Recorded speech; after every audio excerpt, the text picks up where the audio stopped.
So here we have the WORKPRO 2-liter manual brake fluid pressure bleeder pump. The kit does include 3 caps. Depending on the reservoir size, you would install the correct one. It does include a wrench to tighten it snug, a filter, a waste bottle. If we look at the pump itself, we can see the gauge, the refill cap, and the back side we can see the pressure release right here. Of course, the pump itself.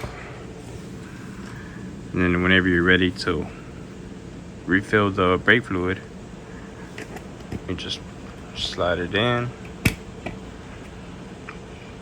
and then it's good to go.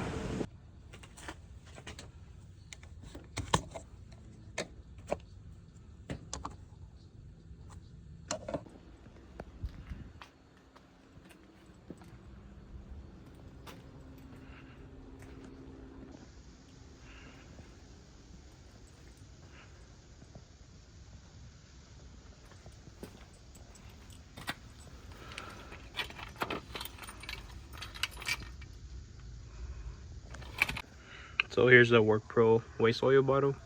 It does have a chain so you could hook it up to wherever will benefit you. All you have to do is make sure this is clean, but plug it into your nipple, your bleeder nipple. It is a universal fit, so should fit many vehicles.